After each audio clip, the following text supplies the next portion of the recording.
예수님께서 너희는 가서 모든 족속으로 제자를 삼아 아버지와 아들과 성령의 이름으로 세례를 주고 내가 너희에게 분부한 모든 것을 가르쳐 지키게 하라고 말씀하셨습니다. 마태복음 28장 19절부터 20절에 기록된 이 말씀은 모든 크리스천들을 향하여 온 천하에 다니며 복음을 전하라는 예수님의 지상 명령입니다. 성령이 너희에게 임하시면 너희가 권능을 받고 땅 끝까지 이르러 내 증인이 되리라고 하신 사도행전 1장 8절 그 말씀 그대로 오순절날 성령님이 임하심을 경험한 예수님의 제자들은 모두 복음을 전하는 예수님의 증인으로 살았습니다. 오늘날도 역시 성령님의 역사심 가운데 살아가는 크리스찬은 만민의 구원을 위하여 복음을 전하는 예수님의 증인으로 사명을 감당하며 살아갑니다. 성령님은 예수님을 증거하시는 영이시기 때문입니다. 우리 크리스천은 동일 문화권 사람들에게 전도를 하든 아니면 타문화권 사람들을 상대로 선교를 하든 온 천하 만민에게 구원의 복음을 전파하라는 예수님의 명령을 받은 사명자들입니다. 그러므로 우리는 온 천하 만민의 구원을 위하여 하나님의 은혜로 이루어진 예수님의 복음을 전파하는 일에 최선을 다해야 합니다. 복음 전파의 사명을 감당하기 위한 두 가지 방법을 설명드리겠습니다.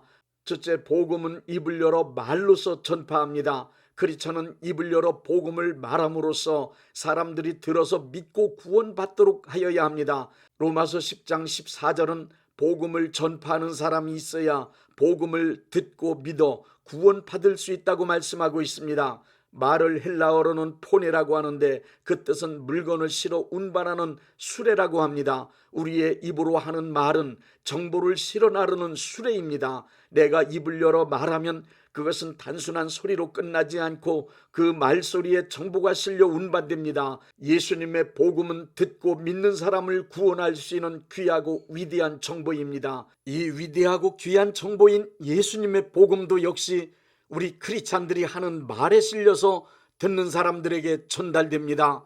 말로써 복음을 전하는 방법은 형식과 내용으로 보면 세 가지가 있습니다. 말로 복음을 전하는 첫 번째 방법은 프리칭, 즉 선포입니다. 선포한다는 말은 듣는 사람에게 이해나 동의를 구하면서 조용하게 하는 말이 아닙니다. 말하는 사람이 권위를 가지고 명확한 이론이나 절대적인 주장을 일방적으로 강력하게 외치는 방법입니다. 예수님의 복음은 성령님께서 보증하시는 구원의 절대적 진리이기 때문에 듣는 사람이 동의를 하든 아니면 반대를 하든 상관하지 않고 크리스천은 담대하고 강력하게 선포할 수 있습니다. 베드로가 성령 충만하여 수많은 사람들 앞에서 예수님의 복음을 선포할 때의 기록인 사도행전 2장 37절을 보십시오.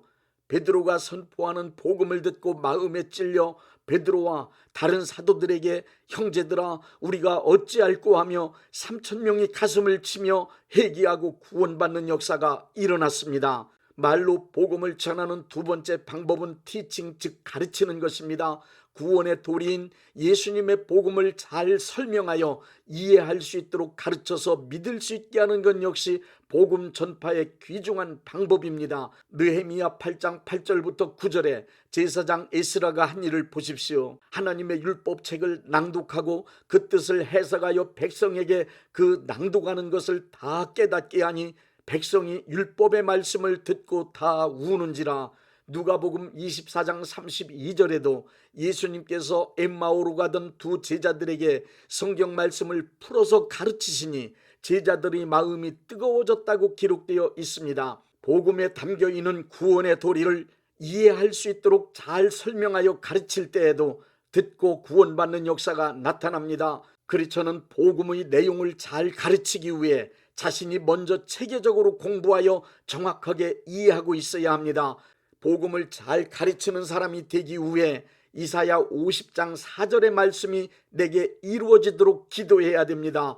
주 여호와께서 학자들의 혀를 내게 주사 나로 곤고한 자를 말로 어떻게 도와줄 줄을 알게 하시고 아침마다 깨우치시되 나의 귀를 깨우치사 학자들같이 알아듣게 하시도다. 말로 복음을 전하는 세 번째 방법은 테스트모니, 즉 간증입니다.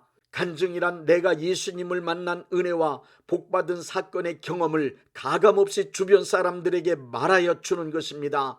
간증은 복음의 경험이요 말씀의 경험이며 내 신앙의 증언입니다. 신약 성경 중 복음이 전파된 기록들을 보십시오. 거의 모든 내용에 간증이 담겨 있습니다. 자신이 경험한 은혜와 믿음의 결과로 얻은 일들을 간증하면 듣는 사람이 믿음을 얻음과 동시에 간증한 사람이 받은 것과 동일한 은혜와 복을 받게 됩니다. 간증을 듣고 믿음 얻어 구원받은 사람도 무척 많습니다. 이렇게 입을 열어 말로써 선포하고 가르치고 간증함으로 복음이 전파되는 현장엔 항상 따르는 표적으로 힐링 즉 치유가 나타났습니다. 마태복음 9장 35절을 보십시오. 예수님께서 모든 도시와 마을에 두루다니사 그들의 해당에서 가르치시며 천국 복음을 전파하시며 모든 병과 약한 것을 고치시니라. 프리칭, 티칭, 힐링, 이 세 가지는 예수님의 3대 사역입니다. 예수님께서는 복음을 전하신 후 그것이 확실한 하나님의 말씀이라는 증거로 치유를 표적으로 보여주셨습니다. 고린도전서 4장 20절의 말씀대로 하나님의 나라는 말로만 큰소리치고 끝나는 것이 아니라 능력으로 증명됩니다. 누가복음 7장 22절의 말씀을 보십시오. 예수께서 대답하여 이르시되 너희가 가서 보고 들은 것을 요한에게 알리되 맹인이 보며 못 걷는 사람이 걸으며 나병 환자가 깨끗함을 받으며 귀먹은 사람이 들으며 죽은 자가 살아나며 가난한 자에게 복음이 전파된다 하라. 이것은 사역의 모범을 보여주신 예수님이 만드신 전례입니다. 오늘날도 마찬가지로 선포하고 가르치고 간증으로 복음을 전파하는 사람들은 언제 어디서든지 병든 자에게 손을 얹고 기도하는 치유 사역을 해야 합니다. 그러면 믿는 자들에게 따르는 표적으로 예수님께서 약속하신 치유가 나타납니다. 예수님의 복음이 전파되는 현장엔 성령님이 함께 하시며 역사하시기 때문입니다. 둘째, 빛된 생활로 복음을 전파합니다. 크리스찬은 말로써 예수님을 증거할 뿐 아니라 빛된 생활을 통하여 예수님을 증거할 수 있습니다. 예수님은 크리스찬들을 세상의 빛이라 하셨습니다. 에베소서 5장 8절부터 9절에는 빛된 생활의 열매로 착함과 함께 필수적으로 동반되는 의로움과 진실함을 말씀하고 있습니다. 너희가 전에는 어둠이더니 이제는 주 안에서 빛이라. 빛의 자녀들처럼 행하라. 빛의 열매는 모든 착함과 의로움과 진실함에 있느니라. 크리스찬은 죄악으로 어두워진 이 세상을 선함과 진실함과 의로움의 빛으로 비추는 사람이 되라는 것입니다. 크리스찬의 착하고 의롭고 진실한 행동은 이 어두운 세상의 빛이 되어 예수님을 하나님의 아들과 구세주로 드러낼 수 있기 때문입니다. 그래서 기독교는 복음 전파를 위하여 구제와 함께 교육, 의료, 봉사활동 등 수많은 선하고 의롭고 진실한 행동들을 지금까지 총동원하여 실천해 왔던 것입니다. 심슨이라는 사람은 말하기를 예수님은 하나님의 말씀을 인간의 행동으로 번역하신 분이라 했습니다. 인간들이 하나님의 말씀을 잘 이해할 수 없었지만 예수님께서 하나님의 말씀을 인간들이 이해할 수 있는 행동으로 실천하여 무엇이 하나님의 말씀인지 명확하게 보여주셨다는 뜻입니다. 그리고 심슨은 크리스찬이란 예수님의 말씀을 인간의 행동으로 번역하는 사람들이라고 했습니다. 그 말의 뜻은 크리스찬이란 예수님의 말씀을 믿는 것에 그치지 않고 행동으로 옮겨 실천해야 하는 사람들이라는 뜻입니다. 행함이 없는 믿음은 죽은 믿음이란 말씀이 바로 그 말씀이 아니겠습니까? 크리스찬은 이 세상 사람들에게 예수님의 복음을 선한 행실의 빛, 의로운 행실의 빛, 진실한 행실의 빛, 거룩한 행실의 빛으로 번역해서 보여줘야 하는 사람들입니다. 크리스찬으로서 자기를 지켜 세속에 물들지 아니할 뿐 아니라 선하고 의롭고 진실하게 그리고 거룩하게 삶을 살아간다면 그것을 지켜보던 사람들은 분명히 감동하여 말할 것입니다.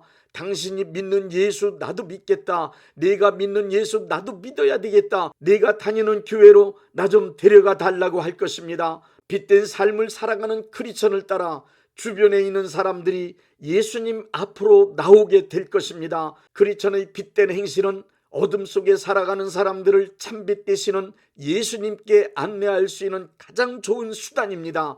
예수님을 믿으면 어떤 사람으로 변하는지를 확실하게 보여줄 수 있는 방법입니다. 그리고 하나님의 자녀가 어떤 사람인지를 보여줄 수 있는 능력입니다.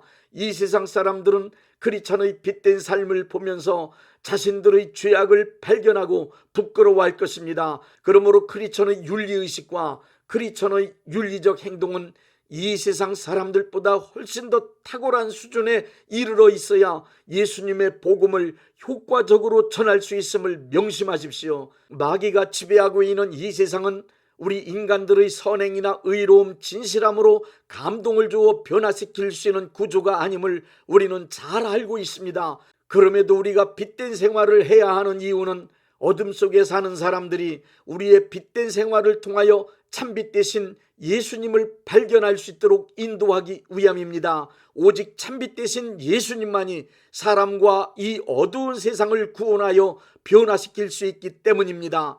우리의 말과 빛된 행동을 통하여 복음을 전해준 사람들은 모두 교회로 이끌어와야 합니다. 예수님께 인도한다는 말은 곧 교회로 이끌어온다는 뜻입니다. 교회는 곧 예수님의 몸이기 때문에 예수님께 인도한다는 말과 교회로 이끌어온다는 말은 같은 뜻입니다. 예수님의 몸된 교회는 예수님께서 하시던 사역을 지금도 계속 하고 있습니다. 교회는 불신자를 구원하여 거듭나게 하고 거듭난 크리스찬을 양육하여 예수님 닮은 온전하고 성숙한 하나님의 자녀로 만들어가는 구원의 기관입니다.